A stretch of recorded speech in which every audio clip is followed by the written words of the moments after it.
Hello అండి అందరికీ. చూడండి, మన ఛానల్లో వచ్చే ప్రతి వీడియో కూడా ఎడ్యుకేషన్ పర్పసే, ఏది కూడా ఎంట్రీ రికమెండేషన్ అయితే కాదు. ఓకే, ఈరోజు మార్కెట్ చూసుకున్నట్టయితే మనకు సడన్గా పెద్ద గ్యాప్ డౌన్తోనే అయితే మార్కెట్ ఓపెన్ అయింది. దానికి సంబంధించిన న్యూస్ కూడా మీకు చాలామందికి తెలుసు అనుకుంటా. ఈరోజు అప్డేట్ ఇవ్వడం కుదరలేదు. మెయిన్గా చూసుకుంటే మనకి ఎప్పుడైతే చాలా పెద్ద న్యూస్ ఏదైతే ఉందో ఆ న్యూస్ ఇంత పెద్ద నెగిటివ్ అనేది మార్కెట్లో పెద్ద గ్యాప్ డౌన్తోనే క్లోజ్ అయిపోతుంది. ఆ తర్వాత మనకు స్ట్రాంగ్గా బులిష్ క్యాండిల్ వచ్చింది. ఓకే, ఈ క్యాండిల్ తర్వాత మనకి ఏంటంటే మెయిన్గా బులిష్ క్యాండిల్ వచ్చిన తర్వాత ఖచ్చితంగా 1 అవర్ క్యాండిల్ ప్రకారం ఇక్కడ నుంచి వెళ్ళి మనకి ఈ లో నుంచి వెళ్ళి మనకు డౌన్ సైడ్ రావాలి. బట్ ఇప్పుడున్న సిచ్యువేషన్స్లో ఆల్రెడీ ఇంత పెద్ద గ్యాప్ డౌన్ ఓపెన్ అయిన తర్వాత మామూలుగా ఒక్కొక్కసారి రిటర్న్ అయిపోతుంది అని చెప్పేసి మీకు ఎటువంటి ఎంట్రీ కూడా పోజ్ చేయలేదు. ఆ తర్వాత చూడండి, ఇదంతా కూడా మస్తు ట్రాప్ చేసింది మార్కెట్. ఎప్పుడైనా కూడా మనకు ఆల్రెడీ వార్ నడుస్తుంది, వార్కి సంబంధించి అటాక్ ఉంది. మీకు దీనికి సంబంధించి న్యూస్ అప్డేట్లో చెప్తాను క్లియర్గా. ఈ అటాక్ ఉన్న తర్వాత ఈ కన్ఫ్యూజన్ మార్కెట్ చూడండి చాలా ఇరిటేట్ చేసింది ఈ మార్కెట్ అంతా కూడా. ఇక్కడ మీకు చాలామంది అనుకుంటారు ఇది బ్రేక్అవుట్ లాగా కూడా తీసుకుంటారు. లోయర్ టైం ఫ్రేమ్లో చూసుకుంటే ఇది అరే బ్రేక్అవుట్ చేసింది అని కూడా అనుకుంటారు. ఈ వీక్ పార్ట్లో మూమెంటం అనేది చాలా స్పీడ్ ఉంటుంది. ఈ స్పీడ్లో మనకు ప్రీమియం ప్రైజెస్ కూడా చాలా హెవీగా పెరుగుతాయి. ఇటువంటి టైంలో ఖచ్చితంగా బ్రేక్అవుట్ అనుకుని కూడా చాలామంది నమ్మి బై చేస్తూ ఉంటారు. మనకు 1 అవర్లో మనం ఎంట్రీస్ ప్లాన్ చేసుకునేటప్పుడు మనం ఎట్లా ప్లాన్ చేసుకుంటాం అనేది చాలామందికి ఆల్రెడీ ఐడియా వచ్చింది. బట్ ఇటువంటి టైంలో ఎట్లాంటి టైంలో మనం పేషెన్స్గా ఉండాలంటే, ఇటువంటి మార్కెట్లో ఇంత నెగిటివ్ మార్కెట్లో ఇదంతా కూడా ప్రెషర్ బయింగ్ మార్కెట్లో. ఇప్పుడు సెల్లర్స్ని ఎప్పుడు కూడా యాక్టివ్ చేయట్లేదంటే ఇక్కడ మనకు మామూలుగా అయితే చాలామంది అర్థమైపోతుంది ఈరోజు సెల్లింగ్ ప్రెషర్ ఉంది. ఓకే, బులిష్ క్యాండిల్ వచ్చినా కూడా సెకండ్ క్యాండిల్ని ఓకే యాక్సెప్ట్ చేయొచ్చు. బట్ థర్డ్ క్యాండిల్ కంప్లీట్గా పైకి వెళ్ళడం, ఫోర్త్ క్యాండిల్ మళ్ళీ ఇంత పెద్ద మూమెంట్ రావడం, ఇదంతా కూడా సెల్లింగ్ వాళ్ళని ఏంటంటే బిగినర్స్ సరే ఇంత పెద్ద నెగిటివ్ న్యూస్లో కూడా ఇది పైకి వెళ్ళిపోయేటట్టుంది, ఇక ఇక్కడి నుంచి రిటర్న్ అప్ సైడే వెళ్ళిపోతుంది అన్నట్టు ట్రాప్ చేసింది. ఆ తర్వాత మనకు మార్కెట్లో ఏంటంటే ఇటువంటి ట్రాప్స్లో కొన్ని సందర్భాలలో పైకి వెళ్తుంది. బట్ ఎగ్జాక్ట్లీ మనకి ఇట్లాంటి మూమెంటం ఇటువంటి కరెక్ట్గా మనకు సెల్లింగ్ ప్రెషర్ క్యాండిల్ వచ్చి ఆ తర్వాత ఇటువంటి ఫాలింగ్ అనేది ఎక్కువ ఎక్స్పెక్ట్ చేయం. ఏంటంటే ట్రాప్సే ఎక్కువ ఉంటాయి. ఇక్కడ మళ్ళీ ఒక బేరిష్ క్యాండిల్ వచ్చి మళ్ళీ బులిష్ వచ్చి మళ్ళీ బేరిష్, ఇటువంటి మూమెంటం అంతా బిజీ ఉంటుంది సెకండ్ హాఫ్లో. బట్ ఏంటంటే ఈ రోజు వరకు అయితే మనం ఈరోజైతే ప్లాన్ చేసుకోవడం జరగలేదు. ఎందుకంటే ఇదంతా కూడా ట్రాపింగ్ బై. ఎందుకంటే ఇక్కడ సెల్లర్స్ ఎవరైనా యాక్టివ్గా ఉంటే వాళ్ళందరినీ తినేసేయాలి. ఈ బిగినర్స్ అంతా కూడా ఇది చూసి ఖచ్చితంగా పైకి వెళ్తట్టుందని చెప్పేసి ఇక్కడ మనకు అందరిని కూడా అప్ సైడ్ ఎంట్రీస్ని తీసుకోవాలి. ఇక్కడి నుంచి పైకి వెళ్ళినట్టే వెళ్ళి ఇక్కడి నుంచి ట్రాప్ చేసుకొని కిందికి వచ్చింది. ఆ తర్వాత కూడా మన మార్కెట్లో చూడండి, ఇది ఒక్క క్యాండిల్ మంచిగా వచ్చిన తర్వాత చూడండి ఈ క్యాండిల్ చూడండి, ఈ క్యాండిల్లో కూడా పెద్దగా మనకు చూడడానికి బేరిష్ క్యాండిల్ చాలా పెద్దగా వచ్చింది అనుకోవడానికి ఉంది. కానీ ఇక్కడ ఓపెన్ అయిన క్యాండిల్ పైకి వెళ్ళి కిందికి వెళ్ళి రిజెక్షన్స్ వచ్చి చాలా గజిబిజి మార్కెట్ క్రియేట్ అయింది. ఆ తర్వాత ఈ లాస్ట్ క్యాండిల్లో పెద్దగా ట్రేడ్స్ మనం ఎక్స్పెక్ట్ చేయం కూడా. మెయిన్గా ఏంటంటే ఈరోజు అంతా ట్రాప్ జరిగింది. రేపు నిఫ్టీ ఎక్స్పైర్ ఉంది. అనాలిసిస్ చాలా ఇంపార్టెంట్, ఖచ్చితంగా స్కిప్ చేయకుండా చూడడానికి ట్రై చేయండి. ఒకసారి మనం న్యూస్ కవర్ చేద్దాం. న్యూస్ కవర్ చేసినాక డీటెయిలింగ్గా అనాలిసిస్కి వద్దాం. ఓకే, చూడండి, మనం మెయిన్గా న్యూస్ చూసుకున్నట్టయితే మీకు మార్నింగ్ పోస్ట్ చేయడానికైతే కుదరలేదు. బట్ మనకు ఆల్రెడీ మనకు మిడిల్ ఈస్ట్లో వార్ నడుస్తుంది కదా. ఏంటంటే నార్మల్గా ఉన్న సిచ్యువేషన్ని ఇజ్రాయెల్ డైరెక్ట్గా వెళ్ళి ఇరాన్ మీద అటాక్ చేసింది. ఈ ఇరాన్ మీద అటాక్ చేయడం వల్ల ఇరాన్ వాళ్ళు మళ్ళీ తిరిగి అటాక్ చేయడం స్టార్ట్ చేసిరు. వీళ్ళు రివెంజ్ అటాక్ ఇరాన్ వాళ్ళు చేయడంతో మనకు ఆల్మోస్ట్ మార్కెట్లో అప్పుడే నెగిటివ్ అని క్లియర్గా అర్థమైపోయింది. మనకు లాస్ట్ డే కూడా మీకు క్లియర్గా మీరు చూసుంటే మనకు గిఫ్ట్ నిఫ్టీ అనేది చాలా వరకు నెగిటివ్గానే ఉంది. ఆ తర్వాత మనకు మెయిన్ చూసుకున్నట్టయితే మనకి ఇంకా పెద్దది ఏంటంటే యూఎస్ అండ్ ఇరాన్కి సంబంధించి సీజ్ ఫైర్ అనేది అలాగే ఉంది. సీజ్ ఫైర్ డీల్ అనేది క్లోజ్ అవ్వలేదు. ఒకవేళ క్లోజ్ అయ్యి యూఎస్ కూడా అటాక్ చేయడం స్టార్ట్ చేసింది అంటే ఇంకా మార్కెట్లో క్రూడ్ ఆయిల్ ప్రైజెస్ ఏటు పోతాయి ఏం కథ అనేది ఎవడూ ఎక్స్పెక్ట్ చేయలేడు. ఇంకా మెయిన్గా చూసుకున్నట్టయితే మన ఇండియన్ విక్స్ మీరు ఈరోజు ఎవరన్నా గమనించిరో లేదో, మనకు చాలా తక్కువ సందర్భాలలోనే ఇలా ఉంటుంది. 8 నుంచి వెళ్ళి మనకు ఎక్కడ 8%, ఎక్కడ 17 అనేది ఒకసారి గమనించండి. ఇంత రేంజ్లో వాలటిలిటీ అనేది చాలా తక్కువ సందర్భాలలోనే ఉంటుంది. మీరు ఒకసారి గమనించి చూడండి. ప్రీవియస్లో కూడా మీరు డే టైం ఫ్రేమ్ కానీ వీక్లీ టైం ఫ్రేమ్ కానీ ఒకసారి చెక్ చేసి చూడండి. ఇంత పర్సంటేజ్ 8%, 8.07% స్పైక్స్ అనేది ఎంత హెవీ స్పైక్సో మీరు చూడండి. అందుకనే మీకు ఈరోజు ఎక్కువ ట్రాప్ చేస్తుందని చెప్పేసి మీకు గ్రూప్లో కూడా పోస్ట్ చేయడం జరిగింది. నేను కూడా కొంచెం బిజీగా ఉన్నా, అయినా సరే ఎంట్రీ ప్లాన్ చేసుకోవడానికి ఛాన్స్ ఉండే కానీ బట్ ఇటువంటి మూమెంట్లో చేయడం అనేది అంత మంచిది కాదనిపించింది నాకైతే. మీకు గ్రూప్లో కూడా అదే పోస్ట్ చేయడం జరిగింది. ఎటువంటి ఎంట్రీస్ అయితే చేయలేదు. ఈ వార్ వచ్చిందంటే మనకు ఆటోమేటిక్గా తెలిసేది జనరల్గా ఇప్పటివరకు ఎవరికి అర్థం కాకపోయినా కూడా ఇప్పుడైతే చాలా వరకు తెలుస్తుంది. మిడిల్ ఈస్ట్లో వార్ వచ్చిందంటే క్రూడ్ ఆయిల్ ప్రైజెస్ అనేది ఖచ్చితంగా పెరుగుతాయి. దాని ప్రకారంగానే ఈరోజు క్రూడ్ ఆయిల్ ప్రైజెస్ అనేది మళ్ళీ ఇంక్రీజ్ అవ్వడం జరిగింది. $98 అయిపోయింది పర్ బ్యారెల్. ఈరోజు మనకు ఎప్పుడైతే అటాక్ స్టార్ట్ అవుతుంది, ఎప్పుడు అటాక్ అయినా కూడా కొద్ది గొప్ప ఒక 85-80కి వస్తుంది, మళ్ళీ పైకి వెళ్తుంది, 80-85కి వస్తుంది, మళ్ళీ పైకి వెళ్తుంది. ఈ వార్ అనేది ఒక 1 వీక్లోనో 2 వీక్స్లోనో అయిపోతుంది. మనకు లాస్ట్ వీక్లో మనకు ట్రంప్ కూడా ఒక డెసిషన్ తీసుకుంది, నెక్స్ట్ వీక్ వరకు ఈ వార్ అనేది క్లోజ్ అవుతుంది అని చెప్పేసి స్టేట్మెంట్ కూడా ఇచ్చిండు. మళ్ళీ ఇప్పుడు చూసుకుంటే మళ్ళీ అటాక్స్లోనే స్టార్ట్ అయిపోయినాయి. మెయిన్గా మనకు ఇండియా కూడా మనకు ఈ రూపీ వాల్యూ గురించి లాస్ట్ వీడియోలో కూడా మీకు క్లియర్గా మాట్లాడడం జరిగింది కదా. ఈ ఇండియా రూపీని కూడా కొంచెం ఇంక్రీజ్ చేయడం కోసం చాలా డెసిషన్స్ తీసుకున్నారు కదా గవర్నమెంట్. దాంట్లో ఒకటి ఏంటంటే ఈ ఫారిన్ ఇన్వెస్టర్స్ మనకు తగ్గిపోతున్నారు కాబట్టి వాళ్ళకు కొన్ని ఛార్జెస్ కూడా తగ్గిస్తూ కొంచెం డెసిషన్ తీసుకోవడం వల్ల మనకు లాస్ట్ ఫ్రైడే రోజు కొంతవరకు తగ్గింది. మళ్ళీ ఈరోజు మళ్ళీ 56 పైసా అనేది మళ్ళీ ఇంక్రీజ్ అయింది. ఇది ఇలాగే పోలిస్తే మళ్ళీ ఇప్పుడు మళ్ళీ 100 టచ్ చేసే ఛాన్సెస్ కూడా కొంతవరకు అయితే ఉన్నాయి. ఇక మెయిన్గా చూసుకుంటే ఈ వార్కి సంబంధించిన ఎవ్రీ డేటా మీకు ఖచ్చితంగా పోస్ట్ చేయడానికి అయితే నేను ట్రై చేస్తాను. ఈ వార్ అనేది చాలా ఇంపార్టెంట్. రేపు ఏం జరుగుతుంది అనేది మనకు చాలా వరకు మీకు మార్నింగే చెప్పడానికి అయితే నేను ట్రై చేస్తాను. మనకు ఈ వార్కి సంబంధించిన అప్డేట్ ఉంది, రేపు నిఫ్టీ ఎక్స్పైరీ ఉంది. ఇటువంటి టైంలో ఎక్స్పైరీలో ఎట్లా ఉంటుంది మార్కెట్ ఏంది అనేది మీకు క్లియర్గా మీకు ప్రతి క్యాండిల్ గురించి కాకపోయినా కూడా ఫస్ట్ 1 అవర్ క్యాండిల్ అలాగే మనకు 130 క్యాండిల్ కూడా మీకు ఏంది అనేది డీటెయిల్గా చెప్పడం జరుగుతుంది. మీకు తెలుగులో ఇవన్నీ కూడా మీకు అప్డేట్స్ కావాలి అనుకున్న వాళ్ళు డిస్క్రిప్షన్లోనే లింక్ ఉంటుంది. కమెంట్ సెక్షన్లో అడుగుతున్నారు, డిస్క్రిప్షన్లో లింక్ ఉంటుంది. అట్లా కూడా మీకు దొరకపోతే మీరు కమెంట్ సెక్షన్లో అడగండి, టెలిగ్రామ్ లింక్ మీకు వస్తుంది. ఇందులో మీకు ఎటువంటి ఛార్జీలు కానీ ఏది కానీ ఉండవు, ఫ్రీగానే ఉంటుంది. నచ్చితే జాయిన్ అవ్వండి, లేదంటే మీరు ఎగ్జిట్ అయ్యి కూడా వెళ్ళిపోవచ్చు. ఓకేనా. ఇంకా మనం ఇంకా న్యూస్లు చూసుకుంటే మనకు గ్లోబల్గా మనకు ఈ ఏఐ వచ్చిన నుంచి వెళ్ళి ఈ మనకు టెక్ సంబంధించిన ఏవైతే స్టాక్స్ ఉన్నాయో దాంట్లో వాలటాలిటీ అనేది చాలా హెవీగా పెరిగిపోయింది. ఒకరోజు పెరగడం ఒకరోజు పడడం చాలా హెవీ అయిపోయింది. ఇందులో వేటేజ్ స్టాక్స్ ఉంటే కూడా మన మార్కెట్లో ఈ గజిబిజి మార్కెట్ అనేది వస్తూనే ఉంది. అలాగే మనకు ఎఫ్ఐఆర్స్ సంబంధించిన డేటా కూడా చాలా ఇంపార్టెంట్. దానికి సంబంధించిన డేటా మన వీడియో అయిపోయినాక వస్తుండొచ్చు. వీడియో తర్వాత మీకు గ్రూప్లో పోస్ట్ చేయడానికి ట్రై చేస్తా. ఓకే చూడండి, మనకు రేపైతే నిఫ్టీ ఎక్స్పైరీ ఉంది కదా. ఎక్స్పైరీకి ముందు ఒక క్యాండిల్ గురించి మీకు డీటెయిల్గా ఎక్స్ప్లెయిన్ చేద్దాం అనుకుంటున్నా. చూడండి, మనకి ఈరోజు ఇది డే టైం ఫ్రేమ్, ఈరోజు క్యాండిల్ ఇది. ఈ క్యాండిల్ చూస్తే జనరల్గా మన అందరూ కూడా ఇది మనకు హ్యామరు, మనకు కంపల్సరీ మనకు ఇక్కడి నుంచి వెళ్ళి చాలా స్ట్రాంగ్ సెల్లింగ్ వస్తుంది అని చాలామంది నమ్ముతారు.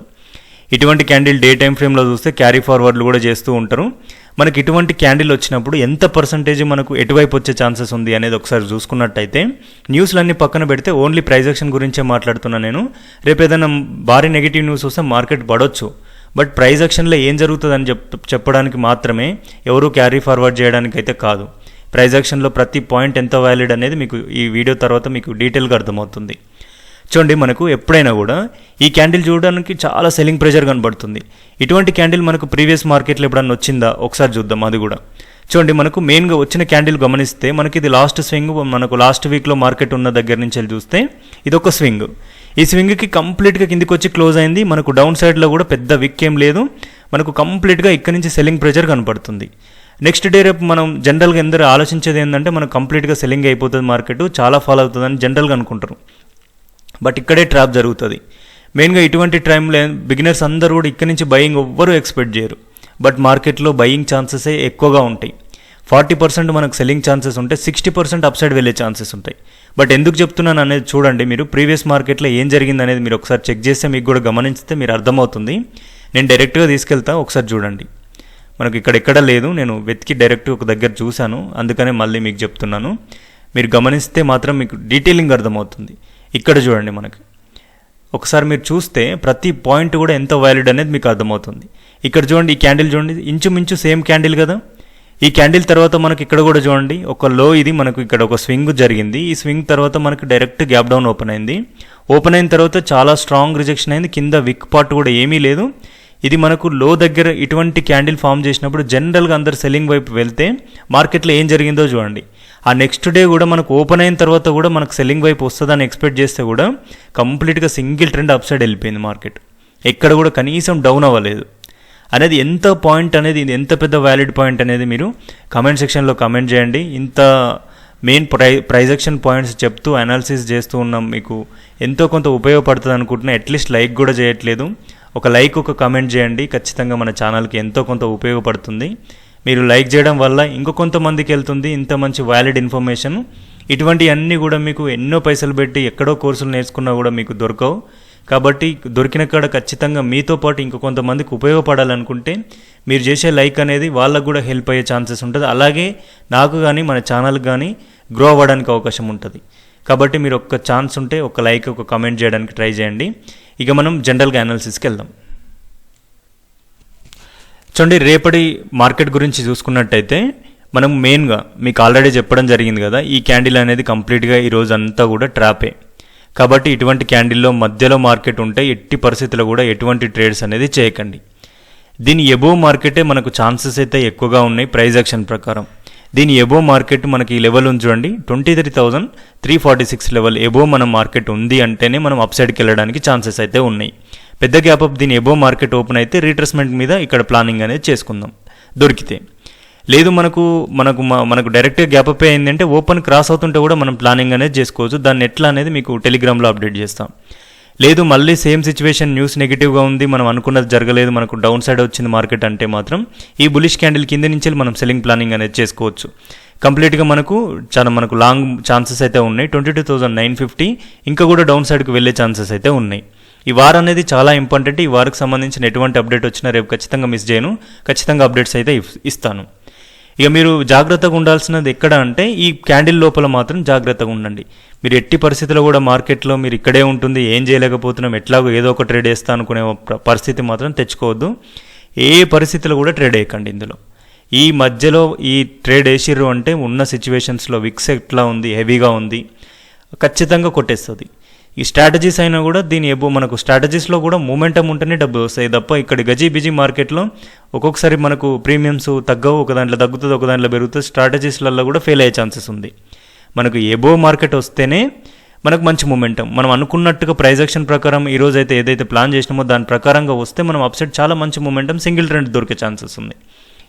లేదు మనం అనుకున్నట్టు కాలేదు, డౌన్ సైడ్ వచ్చినా కూడా మనకు ఓకే సింగిల్ ట్రెండ్ ఛాన్సెస్ అయితే ఉన్నాయి. కాబట్టి మనకు చాలా జాగ్రత్తగానైతే ప్లానింగ్ అనేది చేసుకోండి రేపు నిఫ్టీకి. అలాగే మీరు చాలామంది కమెంట్ సెక్షన్లో అడుగుతూ ఉన్నారు, అలాగే టెలిగ్రామ్లో కూడా పెడుతూనే ఉన్నారు. మెయిన్గా మీరు స్ట్రాటజీస్కు స్టాప్ లాస్ ఎట్లా పెడుతున్నారు, ఎక్కడ పెడుతున్నారు అని అడుగుతూ ఉన్నారు కదా. స్ట్రాటజీస్ అనేది సిచ్యువేషన్ తగ్గట్టు స్ట్రాటజీస్ అనేది మారుతూ ఉంటాయి. దాని తగ్గట్టు నేను రిస్క్ రివార్డ్ అనేది చూసుకుంటూ ఉంటాను. మీకు లైవ్లో కూడా చాలాసార్లు ఎక్స్ప్లెయిన్ చేసినాను, చూసిరు కూడా. అయినా మళ్ళీ అడుగుతూనే ఉన్నారు, మీకు డౌట్స్ రావడం కామనే. కాబట్టి మెయిన్గా చూసుకున్నట్టయితే మనకు స్ట్రాటజీస్ తగ్గట్టు తీసుకుంటే మనకు ఒక స్ట్రాటజీకి మనం ఒక 1-2 లాట్స్ ప్రకారంగా ప్లాన్ చేసుకుంటే ఒక లాట్కు 1000 అనుకున్నప్పుడు 2 లాట్లు వేసుకుంటే 2000 అవుతుంది. అట్లా మనకు ఒక 1000 లాస్ రావాలంటే స్ట్రాటజీస్ ప్రకారం కొన్నిసార్లు దగ్గరికి రిస్క్ ఉంటుంది. రిస్క్ ఉన్న స్ట్రాటజీలో తొందరగా వస్తుంది, ఒక 30 పాయింట్స్కే వస్తుంది. రిస్క్ లేని స్ట్రాటజీలో మనకు 50 to 60 పాయింట్స్ హోల్డ్ చేసినా కూడా మన లాస్ అనేది రాదు. అప్పుడు మనం వెయిట్ చేయడానికి అవకాశం ఉంటుంది. ఇక మనకు డైరెక్షన్ ట్రేడ్స్ ఉంటాయి. ఈ డైరెక్షన్ ట్రేడ్స్ మాత్రం మీకు ఆల్రెడీ చెప్పింది కదా, 10 to 15 పాయింట్స్ దాటొద్దు, దాని తగ్గట్టుగానే ప్లాన్ చేసుకోవాలి. మనకు ఒకవేళ మన బ్యాడ్ టైం ఉంటే స్టాప్ లాస్ కొట్టేసే మన మార్కెట్ మన వైపు వస్తుంది. ఒకవేళ మనం ఇక్కడ ప్లాన్ చేసుకున్నాం అనుకోండి, ఇక్కడ నుంచి వెళ్ళి పైకి వెళ్ళి మన స్టాప్ లాస్ కొట్టేసింది, మళ్ళీ డౌన్ సైడ్ వచ్చింది, మళ్ళీ ఓపెన్ క్రాస్ అవుతుంటే ప్లాన్ చేసుకోవచ్చు సెకండ్ టైంకి. మళ్ళీ మన స్టాప్ లాస్ ఇక్కడే ఉంటుంది, మన 10 పాయింట్స్ ఉంటుంది, కొడితే మనం ఏం చేయలేం. కానీ ఇక పైకి వెళ్తుంది కదా మార్కెట్లో, మనం ఇక్కడ కూడా సెల్లింగ్ చేస్తామని ప్లానింగ్ చేయొద్దు. మనం ఎక్కడ అనుకుంటున్నాం ప్లానింగ్, ఇక్కడ మన క్యాండిల్ ప్రకారం ఇక్కడ క్యాండిల్ దీని ఎబోవ్ మార్కెట్ వెళ్ళింది, మనం ఒకసారి ప్లాన్ చేసుకుంటాం ఎక్కడో ఒక దగ్గర, కానీ రాలేదు. లేదు మనం అనుకున్నట్టుగా కిందికి వచ్చినాకనే ప్లాన్ చేసుకున్నాం, పైకి వెళ్ళి స్టాప్ లాస్ కొట్టేసింది, 10 పాయింట్స్ పోయినాయని వదిలేయాలి. మళ్ళీ మార్కెట్ పైకి వెళ్ళిన తర్వాత మళ్ళీ ఎప్పుడైతే మళ్ళీ ఈ ఓపెన్ క్రాస్ అవుతుందో అప్పుడే సెల్ చేయాలి. కానీ ఎగవాడి పైన నుంచి సెల్లింగ్ ఇట్లా చేయొద్దు. ఎందుకంటే సింగిల్ ట్రెండ్ మార్కెట్ వెళ్ళిపోయినప్పుడు మనం హెవీ లాస్ అవుతాం. కాబట్టి అటువంటిది అయితే చేయొద్దు. స్ట్రాటజీస్కి మనకు ఒక అడ్వాంటేజ్ ఏంటంటే మన 30-40 పాయింట్స్ కూడా మనం హోల్డ్ చేయొచ్చు. డైరెక్షన్ ట్రేడ్స్ మాత్రం ఖచ్చితంగా రిస్క్ ఉంటుంది, రివార్డ్ కూడా ఉంటుంది. కాబట్టి దీని తగ్గట్టే ప్లానింగ్ అనేది చేసుకోవాలి. మెయిన్గా ఈ స్ట్రాటజీస్ మీద ఇంట్రెస్ట్ ఉన్న వాళ్ళు ఎవరున్నారు అనేది మీరు కమెంట్ సెక్షన్లో కామెంట్ కూడా చేయండి. వీలైతే మీకు ఒక వెబినార్ ఈ వీక్లో కానీ నెక్స్ట్ వీక్లో కానీ చేయడానికి నేను ట్రై చేస్తాను. ఇక లైవ్ అయితే మనకి ఇప్పుడైతే కుదిరేటట్లేదు, కొంచెం బిజీగా ఉండడం జరుగుతుంది. ఎందుకు అనేది కూడా మీకు ఆ వెబినార్లో మీకు డీటెయిల్గా చెప్తాను. ఇక మనం ఈ వీడియోలో లెంత్ చేయలేను కాబట్టి రేపు నిఫ్టీలో జాగ్రత్తగా ఉండండి. మీకు కావాల్సిన అప్డేట్ ఖచ్చితంగా ఇస్తాను. రేపు ఖచ్చితంగా నేను కూడా అవైలబుల్గా ఉండి మీకు అన్ని అప్డేట్స్ ఇవ్వడానికి అయితే నేను ట్రై చేస్తాను. ఓకేనా? ఇది నిఫ్టీ. రేపు ఒకవేళ గ్యాప్ పై మంచి మొమెంటం మార్కెట్లో ఉంటే బ్యాంక్ నిఫ్టీలో 54,467 ఎబో మన మార్కెట్ ఉంటే మాత్రం ఇక్కడ నుంచి అప్ సైడ్కి మనకు ఛాన్సెస్ అయితే ఉంటాయి. దీంట్లో ప్లాన్ చేసుకోవడం బెటర్. ఎందుకంటే నిఫ్టీలో ఎంత మూమెంటం ఉంది, విక్స్ ఎట్లా ఉంది చూసుకొని ప్లానింగ్ అనేది మార్చుకోవాల్సి వస్తుంది. ఎందుకంటే నిఫ్టీలో మనకు మూమెంట్ లేకున్నా కూడా అందులోనే అప్సైడ్ ఉంటాను అనుకుంటే మాత్రం మళ్ళీ ప్రాబ్లం అయిపోతుంది. ఎక్స్పైరీ రోజు ఖచ్చితంగా ట్రాప్ చేస్తారు, ప్రీమియమ్స్ అన్ని వాలటైల్గా ఉంచుతారు, మనల్ని తినేయడానికే ఎక్కువ ట్రై చేస్తారు. కాబట్టి మనం వీలైతే ఎక్స్పైరీ కాకుండా నెక్స్ట్ ఎక్స్పైరీకి తీసుకుంటే కొంచెం బెటర్.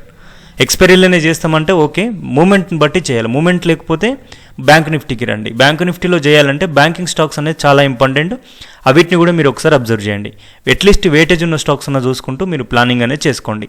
దీంట్లో డౌన్ సైడ్ వస్తే పెద్దగా దీంట్లో ఎక్కువ చేయొద్దు, నిఫ్టీనే చూసుకోవడం బెటర్. సెన్సెక్స్ కానీ నిఫ్టీ కానీ. దీంట్లో డౌన్ సైడ్కి ఏంటంటే బ్యాంకింగ్ స్టాక్స్లో ఎప్పుడు మూమెంటం వస్తుందో తెలియట్లేదు, సడన్గా షిఫ్ట్ అయిపోతుంది. బ్యాంకింగ్ స్టాక్స్లో మూమెంటం అనేది అటు ఇటుగా ఉంటుంది. కాబట్టి మనకు మెయిన్ పాయింట్ ఈ బ్యాంక్ నిఫ్టీ అప్ సైడ్కే ఛాన్స్ ఉంది, డౌన్ సైడ్కి చాలా తక్కువ ఛాన్స్ ఉంది, తక్కువ సందర్భాలలో వస్తుంది. కాబట్టి దీన్ని డౌన్ సైడ్కి వదిలేయండి. సెన్సెక్స్లో కూడా సేమ్ చాలా వ్యాలిడ్ ఉంటుంది. సెన్సెక్స్ కూడా మనకు ఈరోజు ఏదైతే క్యాండిల్ ఉందో ఆ క్యాండిల్కు 2 లైన్లు డ్రా చేసుకోండి. వీలైతే ఈ లెవెల్స్ ఉంచితే ఉంచండి, లేకపోతే లేదు. కానీ ఈ మధ్యలో ట్రేడ్ చేయొద్దు. ఎబో మార్కెట్ సస్టైన్ అయితే అప్ సైడ్కి, బిలో మార్కెట్ సస్టైన్ అయితే డౌన్ సైడ్కి. ఈ 2 పాయింట్లు మనకు చూసుకోవాల్సింది. మీకు ఎక్కువ సోది లేకుండానే అనాలిసిస్ చేస్తున్నా. ఈ మధ్యలో ట్రేడ్ చేయొద్దు. ఒకవేళ ఏదైనా స్కాల్పర్స్ ఉంటే మాత్రమే ప్లాన్ చేసుకోండి, లేకపోతే లేదు. ఎబో మార్కెట్ సస్టైన్ అవుతున్నా కూడా మనకు ఎట్లా ఉంది మార్కెట్ అనేది చూసుకోవాలి. ఈ 1 అవర్ క్యాండిల్ తర్వాత నేను కూడా అప్డేట్ ఇస్తాను. ముందు చేసే వాళ్ళు మాత్రం జాగ్రత్తగా ఉండండి, ఓకేనా. ఇది మనకు సెన్సెక్స్. క్రూడ్ ఆయిల్లో మనకు ఆల్రెడీ మనకు న్యూస్ తెలిసిన వెంటనే పెద్ద గ్యాప్ పైకి అయితే వెళ్ళింది, కష్టం మీద పైకి వెళ్ళింది. తర్వాత మనకు స్ట్రాంగ్ క్యాండిల్తో డౌన్ సైడ్ వచ్చింది. మనం అనుకున్నట్టు ఈరోజు అనుకున్న ప్రైస్ యాక్షన్ ప్రకారంగా మనం ఈరోజు ప్రీవియస్ ఎట్లా చెక్ చేసినామో దాని ప్రకారంగా జరిగే ఛాన్సెస్ ఎక్కువ కనబడుతున్నాయి. చాలా సెల్లింగ్ ప్రెషర్ వచ్చింది. మనకు మంచి మూమెంటం రావాలంటే లాస్ట్ డే మనకి ఏదైతే లో ఉందో ఈ లోని కనుక క్రూడ్ ఆయిల్ మనకి ఈరోజు కనుక క్రాస్ చేస్తే మనం అనుకున్న మూమెంటం దొరికే ఛాన్సెస్ అయితే ఉంటాయి. రేపటికి ఎక్స్పైరీలో మనకు మంచి అప్సైడ్ మూమెంటం దొరికితేనైతే మంచి జాక్పాట్లు పడ్డట్టే.